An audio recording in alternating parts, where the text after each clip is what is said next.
Bonjour, pardon. Bonjour, bonjour tout le monde, bonjour à chacune et chacun. Donc,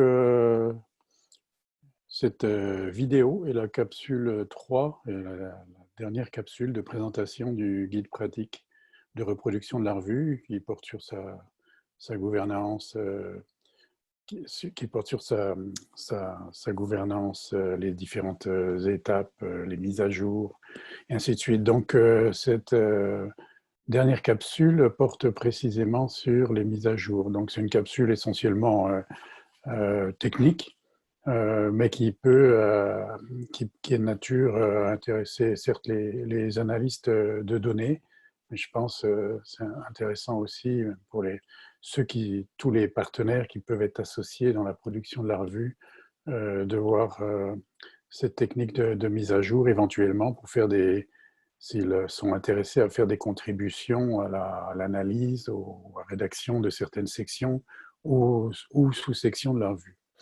Donc, nous allons regarder défiler le diaporama. Diaporama, non, pas celui-là. Attendez, excusez-moi.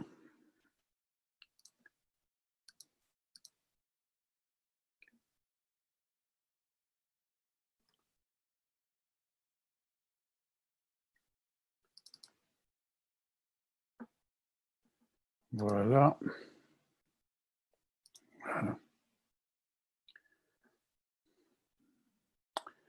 Bon. Donc, en fait, en ce qui a trait aux mises à jour, on peut distinguer entre, d'une part, la mise à jour des données statistiques qui sont collectées en ligne, et d'autre part, entre les mises à jour des données statistiques qui sont obtenues via une requête et une entente auprès d'une institution partenaire.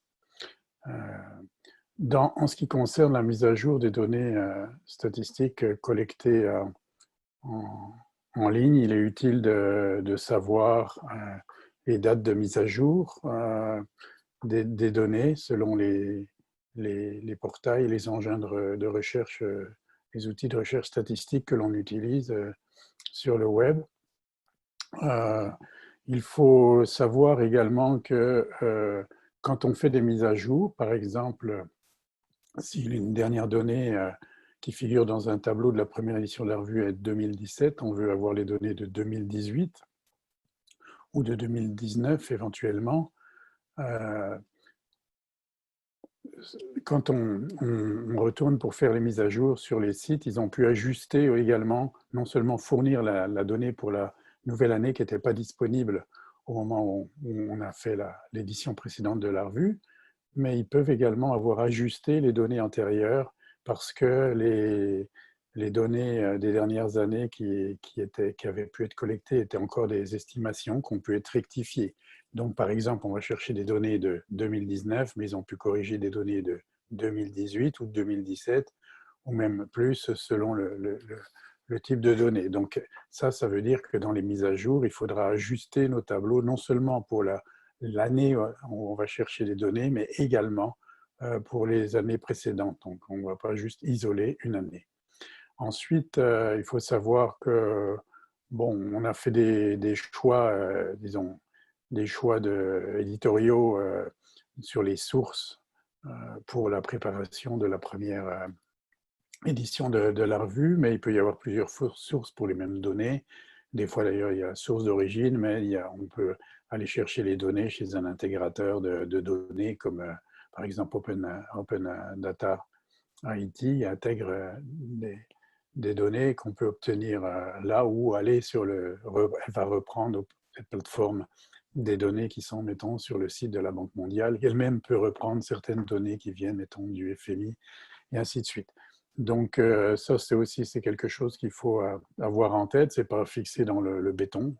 Des choix ont été faits par l'équipe pour la première édition, mais ils peuvent être éventuellement ajustés. Il peut y avoir aussi des données, notamment en matière de commerce, où les données sont à peu près similaires, mais elles ne recouvrent pas tout à fait les mêmes réalités, ou elles ne sont pas captées de la même façon, par exemple, quand il s'agit de données miroirs. Donc là, il faut peut-être des fois, c'est utile de garder les différentes sources pour les concilier les données entre différentes sources et voir si il y a des écarts vraiment importants. S'il y a peu d'écarts et que les tendances sont pareilles, bon, on peut choisir l'une ou l'autre. En ce qui concerne les mises à jour de données statistiques obtenues avec une requête ou une requête du MCI auprès d'une autre institution partenaire, comme ça a été le cas par exemple avec le BACOS dans la première édition, avec le MPCE. Donc, dans ces cas-là, il y a des questions de l'acceptation des requêtes, des difficultés qui peuvent se présenter éventuellement selon les types de partenaires pour établir les ententes. Il y a des besoins de communication et de suivi, les délais de traitement. Donc, ça ne se présente pas exactement la même chose de dire, OK, on va sur un site et puis on va chercher les données, on regarde ce qui est disponible, pas disponible. Quand on fait affaire avec un partenaire, il faut tenir compte qu'effectivement, il faut que la demande soit claire, il faut établir une bonne entente, il faut se faire un calendrier pour essayer de s'assurer qu'au moins les données vont arriver en temps voulu. Justement, dans les exemples de mise à jour, un exemple de mise à jour qui va être développé plus loin dans cette présentation. Bon, ces mises à jour peuvent être exécutées par un analyste de données de l'équipe de la revue du ministère du Commerce et de l'Industrie, mais elles peuvent tout aussi bien être effectuées par des analystes d'autres institutions partenaires qui souhaiteraient, compte tenu de la nature de leur mandat, des types de travaux qu'elles font, et qui souhaiteraient et pourraient, compte tenu de leur capacité en place, prendre en charge les analyses et la rédaction de sections ou de sous-sections particulières spécifiques de la revue, ce qui serait sans doute tout à fait bienvenu et exemplaire comme démonstration de collaboration et de collaboration et de capacité finalement de collaborer au sein de l'appareil administratif haïtien. Pour dire qu'on retrouve, quand j'ai évoqué tout à l'heure qu'on pouvait avoir des données similaires ou proches de différentes sources, vous voyez là j'ai repris le portail pour savoir celle qu'on va utiliser dans l'exemple plus tard sera tirée de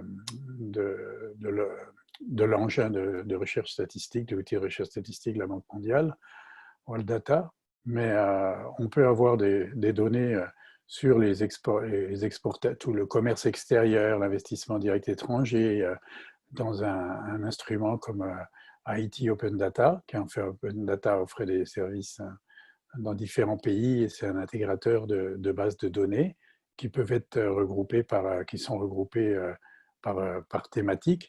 Donc là, on voit que c'est tout on ne voit pas très bien, mais disons que ce sont aussi balance des paiements, de position extérieure. Donc on a des statistiques d'exportation et d'importation, mais on a aussi dans Open Data Haiti des statistiques plus spécifiques, des données plus spécifiques qui ont été collectées auprès d'institutions nationales, par exemple les données sur les aéroports ou les données sur les parcs industriels font partie de ça. Également, il y a les données, bien sûr, de commerce qu'on voit avec le commerce extérieur ainsi qu'avec la balance des paiements. Il y a les sources de la Banque mondiale, du FMI, on en retrouve à Open Data, mais une source clé et privilégiée à Haïti est naturellement la BRH qui fournit, auprès desquelles on peut avoir toute une série de données sur la position extérieure, les exports ici, les imports, et l'investissement direct étranger, les dons, les remises, etc. Donc, en ce qui concerne justement la BRH, elle est dans les sources nationales qu'on a, dans le cas de, vous voyez, dans l'onglet de leur engin de recherche sur les balances des paiements et du commerce extérieur, On, on a des données sur la balance des paiements, sur les exportations, qui ont été utilisées d'ailleurs dans la revue parce qu'elles présentent l'intérêt, notamment, elles présentent l'intérêt d'avoir des données plus avancées, peut-être provisoires, mais plus avancées que celles qu'on va trouver sur les engins internationaux. Donc, bon, dans le cas d'ailleurs qui s'est passé de la première édition, il n'y avait pas à ce moment-là, il n'y a pas d'entente établie pour obtenir les données. Donc, le travail a été un peu laborieux puisqu'il a fallu collecter les données sur le site de la BRH qui ne sont pas en format de feuille de calcul, qui sont en PDF, et les retransformer pour les transformer en numérique dans la base de données du MCI sur la revue. Mais évidemment, ce serait souhaitable et certainement possible par une requête, en adressant une requête, d'établir une entente avec la BRH pour avoir ces données directement sous forme de fichier Excel. Bon, alors quand on parle de mise à jour, on va prendre un exemple qui sera dans la revue plus tard, celui du graphique 3 qui figure à la page 21 de la revue du commerce et de l'investissement 2019. Les différentes étapes de mise à jour d'un tableau ou d'un graphique seraient les suivantes. Je vais les défiler tranquillement. C'est une démarche qui est logique, qui est simple en fait, mais bon, là on voit comme si ça a l'air laborieux, mais en fait ça se fait assez facilement, on va le voir avec l'exemple. Donc la première chose, quand on veut mettre un tableau ou un graphique à jour, c'est de retracer la source externe du graphique ou du tableau. Où est-ce qu'on va aller chercher les données? Est-ce que c'est des données qui viennent d'une collaboration ou c'est dans ce cas-ci, puisque c'est collecté en ligne, quelle est l'adresse web à laquelle l'institution et l'adresse web où on va aller chercher les données. Et quelle est la localisation de ce graphique ou ce tableau dans la base de données statistiques de la revue. Une fois qu'on a trouvé l'adresse, il faut se rendre à cette adresse et retracer, c'est l'étape 2, le graphique dans la base de données. Non.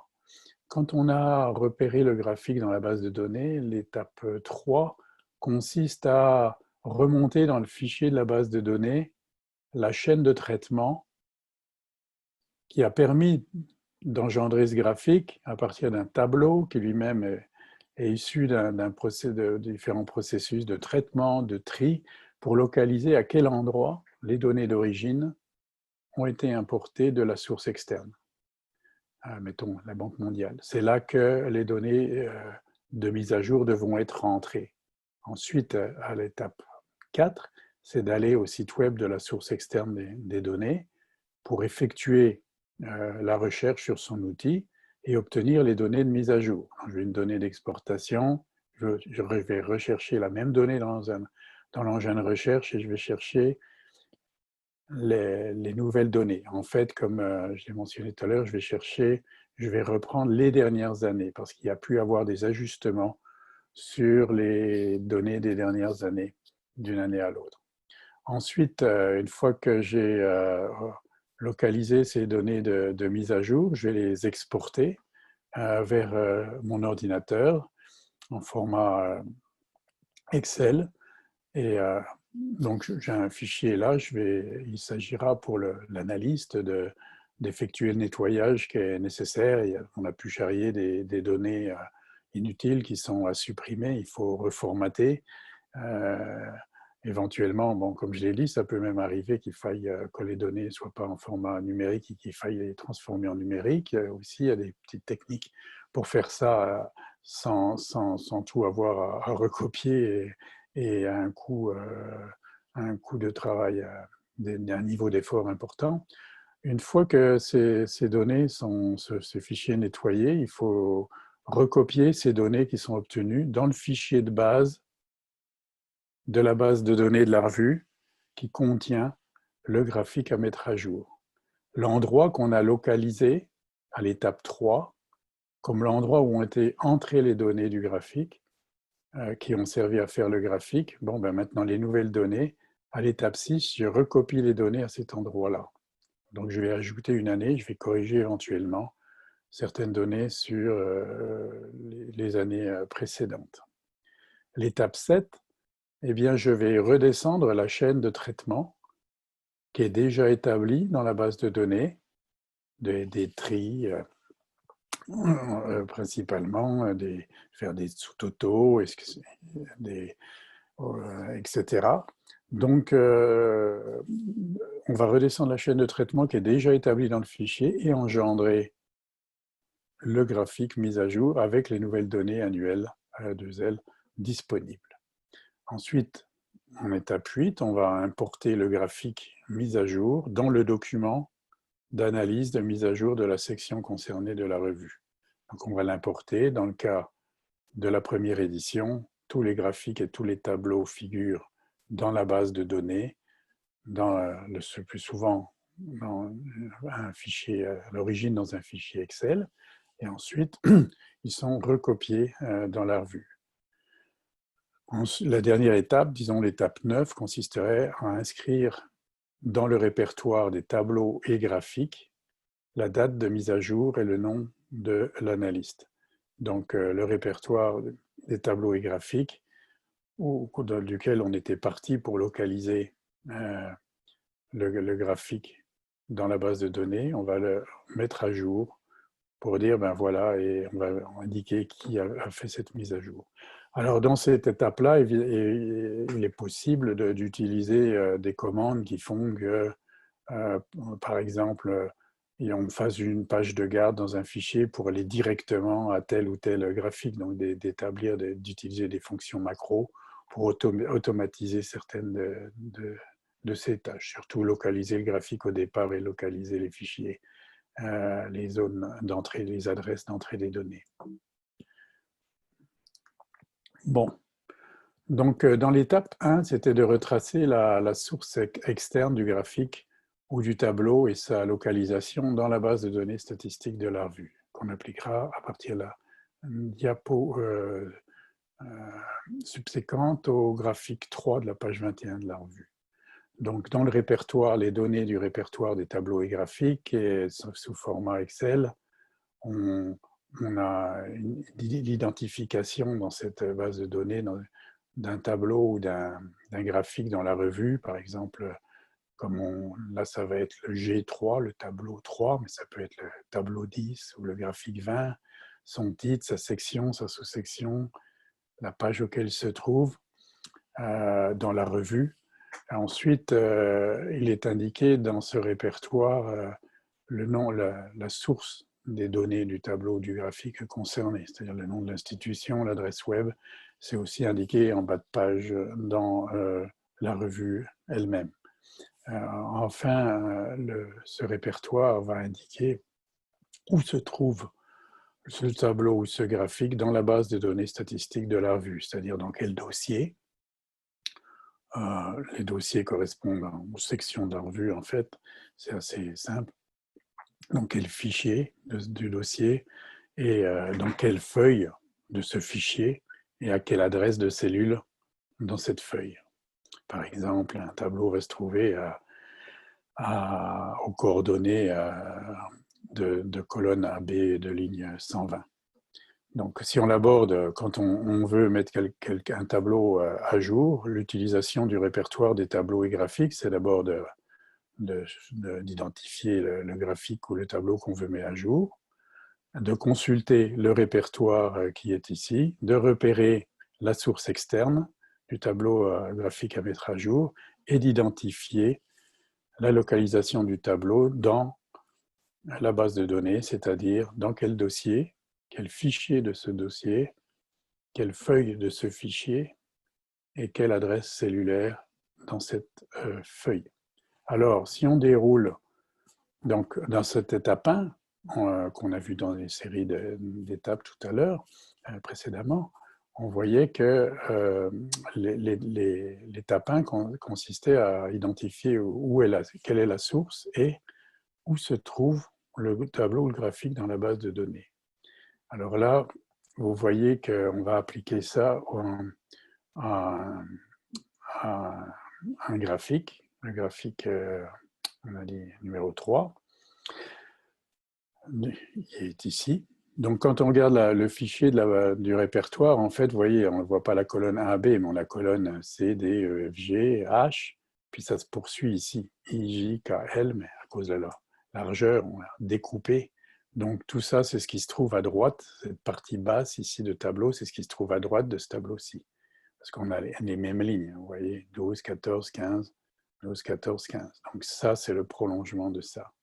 Donc, si on prend un tableau, on sait que dans le titre, ça c'est le titre abrégé de la section, mettons l'évolution des exportations totales d'Haïti. On sait qu'il contient les 5 graphiques qui sont G1 à G5 et 2 tableaux qui sont T1 et T2. Si on veut en reproduire T3, G3, le graphique 3, comme on l'a dit, ça c'est l'évolution comparée des exportations de biens et services entre Haïti, la République dominicaine, la Jamaïque, de 2008 à 2017. Donc, ce graphique 3, ça c'est le numéro et le titre des graphiques et des tableaux tels qu'il apparaît dans la revue. On sait que ce graphique se trouve à la page 21 de la revue. Et ici, on a les indications sur les sources, c'est dans World Bank Data, et dans les indicateurs de développement dans le monde que l'on va trouver les sources pour bâtir ce graphique. Si on continue à droite, on arrive ici. Bon, on a gardé la colonne de gauche. Si on arrive ici, vous voyez ici, on était à la ligne 17. Quand on continue dans notre ligne 17, on voit que ce tableau G3, eh bien, il se trouve dans la section 2, résultats du commerce extérieur. Le nom du fichier Excel, c'est le fichier numéro 2 qui est intitulé avec ça X, et c'est pour exportation et PIB Haïti, République dominicaine, Jamaïque, en format Excel. On a le numéro de la feuille dans le fichier, donc c'est la feuille 2, et à l'intérieur de la feuille 2, on voit que ce graphique figure à la cellule C34. Donc si on applique ça, donc c'est l'étape numéro 2 qui était dans notre cheminement, on dit OK, c'est un tableau qui est dans la base de données, il est dans le dossier de la section 2, c'est un graphique qui est résultat du commerce extérieur. On a localisé tout à l'heure, on vient de localiser dans la diapo précédente qu'il faut aller dans le fichier 2, qui est export X et PIB Haïti, RD Jamaïque XLS. Quand on a localisé ce fichier-là, dans la base de données, on ouvre ce fichier. Vous voyez ici, on vient d'ouvrir ce fichier-là. Et dans ce fichier-là, on se rend à l'adresse qui était indiquée, qui était C, qu'on avait identifié, qui était C34. Donc ici, on est à C, ici, on est à 34, et on voit qu'ici, on a effectivement le graphique 3, qui est l'évolution comparée des exportations de biens et services, Haïti, République dominicaine, Jamaïque, de 2008. Donc là, pardon.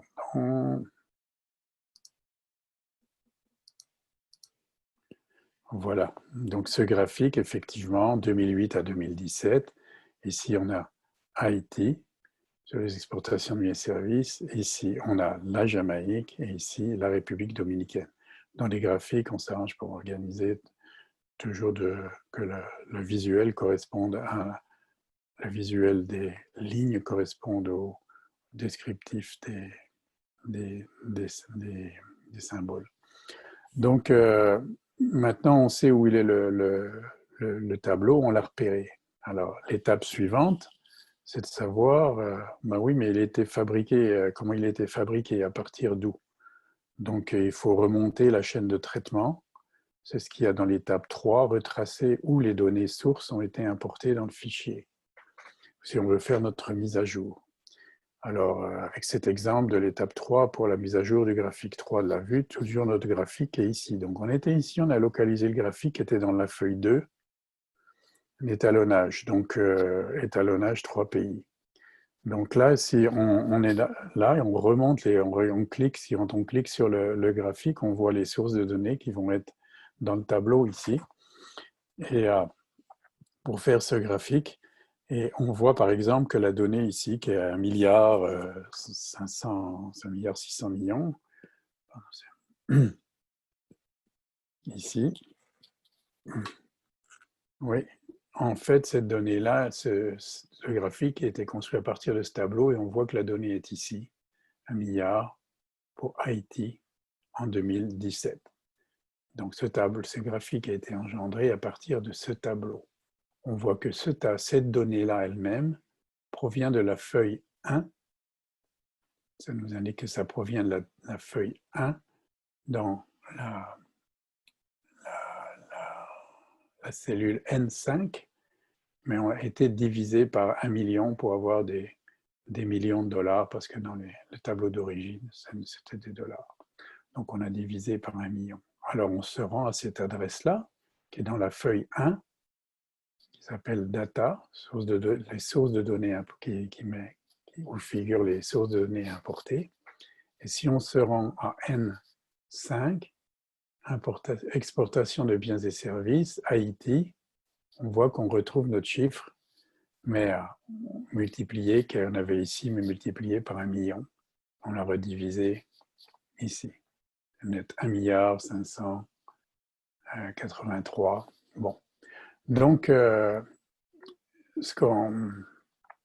ça, c'est là que les données de base pour engendrer ce graphique ont été traitées ici. Souvent, c'est des tris qui sont faits d'abord, où là, on a changé l'unité également pour avoir des millions de dollars, mais que les données servant à mettre à jour ce tableau ont été entrées dans la feuille 1, alors que le graphique est dans la feuille 2. Des fois, ils sont dans la même feuille, des fois, ils peuvent être dans des feuilles bien plus éloignées. Là, ici, on a choisi pour les besoins un graphique où il y avait peu d'opérations de traitement, mais éventuellement, le graphique peut se trouver à la ligne 365 et en CN. Donc, il y a des fichiers qui sont beaucoup plus lourds que d'autres. Donc là, on se dit, c'est à cet endroit-là de la feuille 1 qu'il faudra rentrer les données subséquentes, c'est-à-dire, là, on a 2017, on a avec 2015, 2016, 2017, on veut aller chercher 2018 et 2019 si c'est disponible. Donc, c'est notre étape 3. Donc, pour faire cette mise à jour, on se rend là où on a identifié dans le répertoire la source ayant servi à faire le graphique 3, c'est-à-dire dans World Bank Data ici, et on va chercher les statistiques sur les exportations de biens et services pour Haïti, la Jamaïque, la République dominicaine. Quand on rentre dans le graphique, quand on rentre dans ce genre d'instrument, il faut faire une sélection sur la période pour laquelle on veut obtenir des données, sur les pays qui sont sélectionnés et sur l'indicateur que l'on veut utiliser. Si vous voyez, vous avez un choix d'indicateurs. Donc là, on choisit nos données, mettons République dominicaine, nous, Jamaïque, Haïti. C'est celle-là qu'on a extrait. Et puis là, je n'ai pas mis toutes les années, mais j'ai pris l'année la plus récente, était 2018. Donc on n'avait pas 2019. Donc si on faisait la mise à jour aujourd'hui, on servirait de cette donnée-là. On pourrait compléter par des données de la BRH, notamment les données semestrielles qui sont les plus avancées qu'on pourrait obtenir. Donc, maintenant, qu'est-ce qu'il faut faire? On a nos données et on a sélectionné nos données, on veut les télécharger. On peut télécharger des graphiques, mais nous, on ne télécharge aucun graphique comme tel. Tous les graphiques sont refaits dans le format de la revue avec nos sélections de données. Donc, on veut importer les données en Excel pour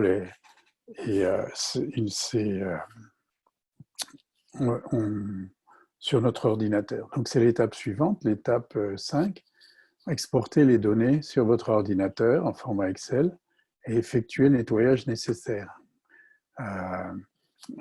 Donc là, quand on importe, on fait une sélection, ça permettait de voir ce qu'il y avait, mais quand on importe, il nous importe toute la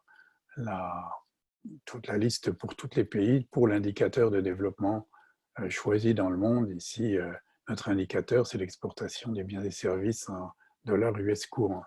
Donc là, on a toute une grande série. Vous voyez, on se retrouve à la colonne BI parce qu'on a des dizaines d'années antérieures. Donc ici, on a pris la fin, les dernières données disponibles. On avait 2017 et maintenant, on retrouve notre 1 583 584 000 qui était la donnée qu'on a intégrée dans la revue pour 2017. Mais on voit que cette fois-ci, on a une donnée complémentaire, 1,648 milliard de dollars qui est disponible. Il n'y en a pas pour 2019. Et là, on repère nos pays qui nous intéressent, Haïti pour l'étalonnage, la Jamaïque et la République dominicaine. Je n'ai pas tout mis, on voit qu'Haïti est à la ligne 103, la Jamaïque à la ligne 120. Donc, quand on parle d'exporter les données et puis d'effectuer le nettoyage, ben je vais rentrer à l'endroit où il faut rentrer les données de mise à jour dans notre base de données. On va rentrer uniquement les données qui sont pertinentes pour nous, pour les 3 pays, et pour les années qui nous intéressent. Donc, on va quand même reprendre les années depuis 2015 à 2018, au cas où il y a eu des ajustements sur ces variables. Donc ça, c'est sur mon ordi. Maintenant, sur notre ordi de l'analyse de données, là je parle comme l'analyse de données, comme étant l'analyse de données. Donc je vais importer les données ici pour ces 3 pays. Je vais les mettre à jour dans mon tableau d'origine. Là, je n'ai pas complété l'opération, ça sera à faire, mais je retourne dans mon tableau, dans la feuille 1, où les données sont rentrées. Et là, bon, je vais aussi, pour d'autres, les données de PIB qui étaient rentrées, mais ici, j'ai les données d'exportation de biens et services pour Haïti, la Jamaïque, la République dominicaine. Après, on va faire un tri pour changer de sens. On va transformer les dollars en millions de dollars. Donc, là, on va rajouter notre colonne de 2018. On va réajuster nos chiffres ici pour les 3 pays, donc pour ces données d'exportation. Et après, on va ici, on garde les mêmes emplacements, on rajoute une colonne. Là, on va ajuster. Nos données vont s'ajuster par la formule ici automatiquement s'il y a eu des modifications, mais on va rajouter 2018 ici. Donc, on va faire une copie de la formule qui est ici pour ajouter la ligne de 2018. Et on va descendre ici pour reproduire les traitements qu'on avait fait, notamment changer l'ordre d'apparition des pays et puis ajuster par la suite notre graphique. Quand notre graphique est ajusté, évidemment, c'est là qu'on fait cette étape de l'importer dans le document de travail où on fait l'analyse et la rédaction de la sous-section concernée, ici dans la section 2. Et puis, on va corriger, on va dans le répertoire des tableaux et graphiques pour faire les ajustements nécessaires. Donc là, éventuellement, la localisation ne va pas changer, ni la localisation d'entrée des données dans notre répertoire. Par contre, on va rajouter une indication pour dire quand a été faite la mise à jour dans notre répertoire des tableaux et graphiques.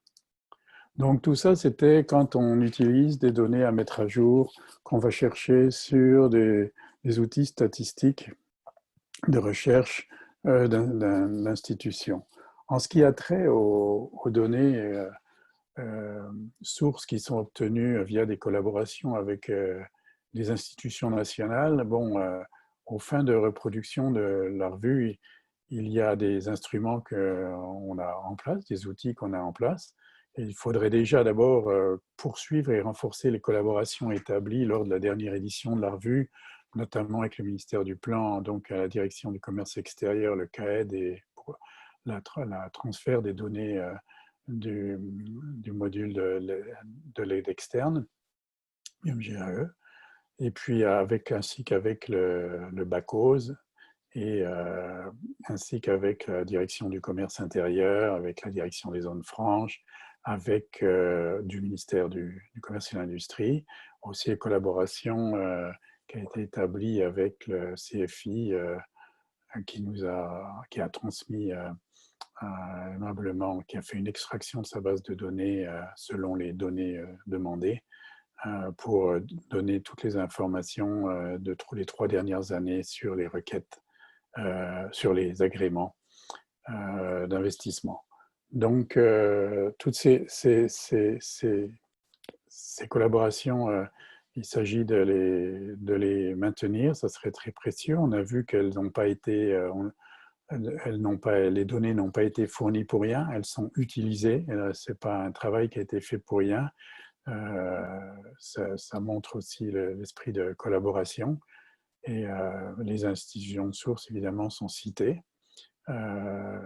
Peut-être que certaines de par renforcer ces collaborations, c'est-à-dire qu'elles pourraient faire l'objet d'ententes sur plusieurs années plus systématiques pour s'entendre sur, bien sûr, confirmer la nature des données à chaque année à transférer, le moment où le faire, mais aussi ça pourrait être certaines analyses où ça peut effectivement être faites ou reproduites par les institutions de source qui en ont largement les capacités, comme le CFI ou le modèle général de l'aide externe.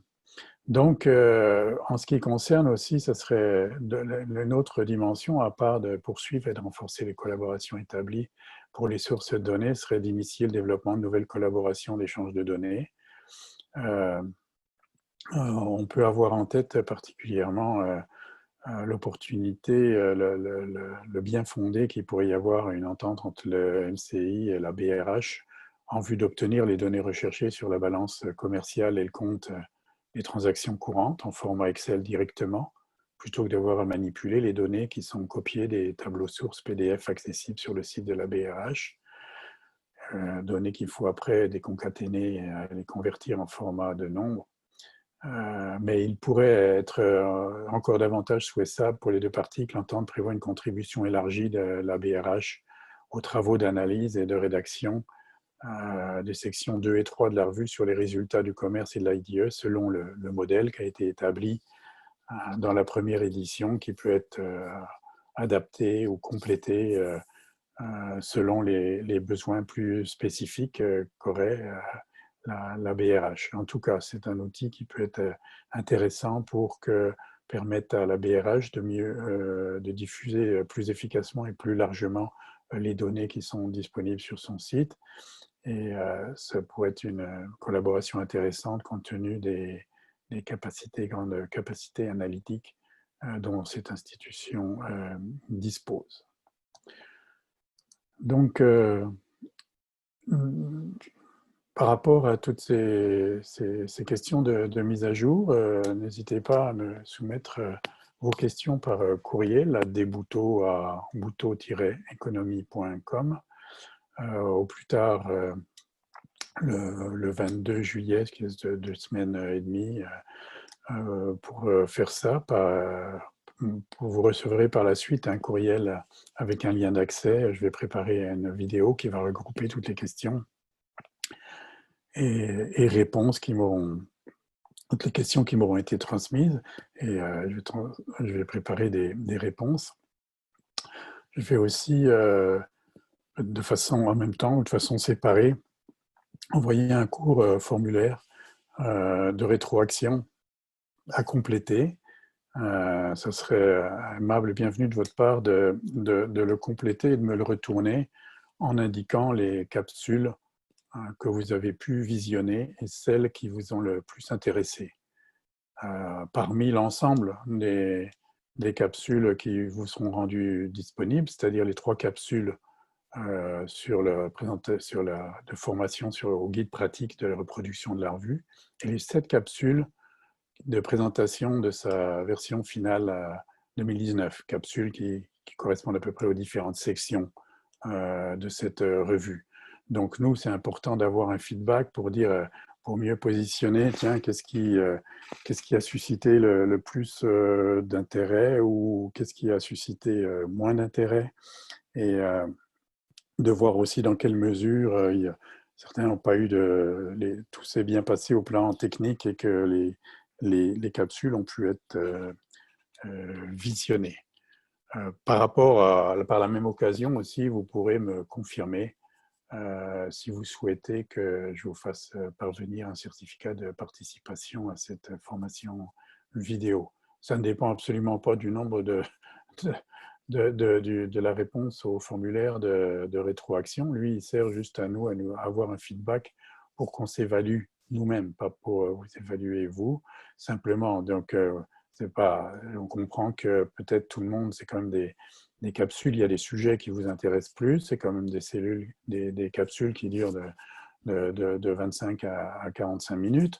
Donc, c'est plus pour voir ça. L'obtention du certificat n'est pas tributaire du nombre de capsules que vous avez pu visionner. Donc, je vous remercie d'avoir visionné cette capsule-là. Je vous invite aussi à regarder ces autres capsules, justement, qui concernent soit la présentation de la revue elle-même, soit le guide. Et à la prochaine. Au revoir.